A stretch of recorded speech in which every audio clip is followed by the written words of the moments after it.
Duke opens this year with Elon, and you have to wonder if that was an intentional move on Coach K's part. Well, it's part of a bigger plan for sure, but we're referring to last year's game because that was the game, of course, where Grayson Allen lost it. Pretty sure you remember this. He got into it with Elon's Steven Santana, kicked him, third kick of his career, and had a meltdown on the bench. For most of us, it was just baffling. After the game, of course, Coach K took him to the Elon locker room, where he apologized in person. Santana accepted it, saying he came up to me and apologized to me and was very sincere about it, and I accepted his apology. Then, after the staff reviewed the tape, Allen was suspended and stripped of his captaincy.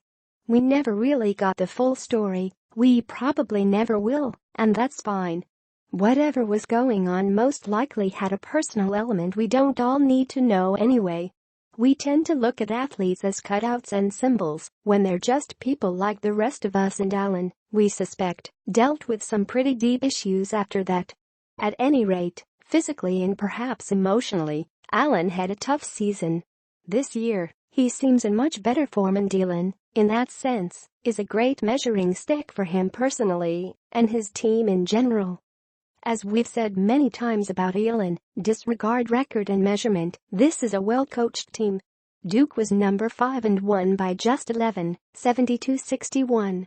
Duke is far more talented and has a huge advantage inside. Elon has an advantage too. The Phoenix return 5 seniors and 5 juniors.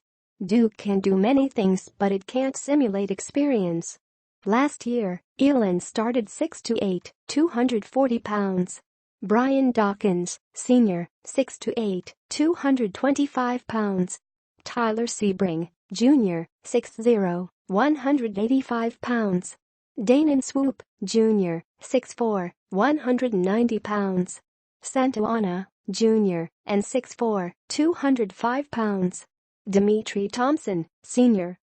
Duke hasn't had a lineup like that since, 2010?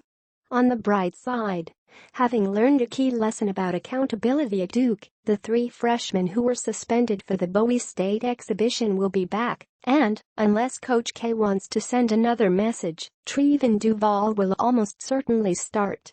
He'll probably be joined by fellow freshmen Marvin Bagley, Wendell Carter and Gary Trent, and of course, Allen. Marcus Bolden is apparently a bit ill and may or may not play. Javon DeLaurier will be key player off the bench. We're curious to see several things. First, how Duval works with the starters in a real game. We've said before that he might be the most physically gifted point guard Duke has ever had. That means that, taking only talent into consideration, he's got more than Bobby Hurley, Kyrie Irving, Tommy Amaker, John Shayer and everyone else who has passed through Cameron. The guys we mentioned, though, all have rings and Final Four appearances, other than Irving, who was limited to a handful of games after injuring his toe. He's got an NBA ring, so you can put him in the same class. It's a real legacy. Point guard is a key position for any program, but more for Duke than many. Coach K has talked about not having positions for decades, and he means it, except for point guard. He cultivates those guys, builds a special relationship with them. He'll do that with Duval too.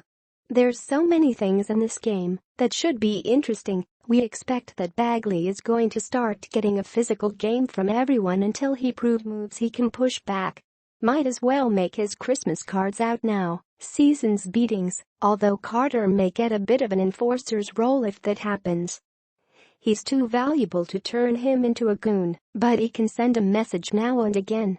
So can DeLaurier and possibly Antonio Vrankovic, who has largely remade his body and is no longer mushy.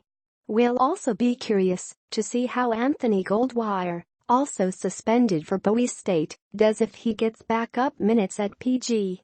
We hear he's been a pleasant surprise, so it'll be fun to see how he does. And Alex O'Connell will also be back. We're not sure how much time he'll get, but we'd like to see him too. There's a lot to take in. We'll get into what we saw after the game. The thing to keep in mind about Elon, as we said, is that while the Phoenix are not as talented as Duke is, few if any teams are this season. It's an experienced and well-coached group. Frankly, we're surprised that Matt Mathney is still there. As we said, ignore the record and look at his team. The former Bob McKillop assistant and Davidson grad gets his guys to play to the maximum of their ability every season. This year, with character a huge issue for many schools which will be looking for coaches soon enough after the current scandal forces many guys out, a lot of schools will look at him. What they'll see is a clean program with absolutely no issues and a team that he always gets the most out of.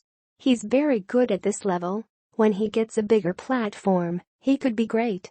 It's just so hard to get top-notch talent at a place like Elon. We could see him at an A-10 type job though. He would have been a controversial choice for Dayton after Archie Miller moved on to Indiana, but he would have done well. Finally, Duke target R.J. Barrett is set to announce an hour before game time. A highly talented Canadian who plays high school ball at Montford in Florida, Barrett would pair brilliantly with Cam Reddish, and both would profit from having Trey Jones as their point guard.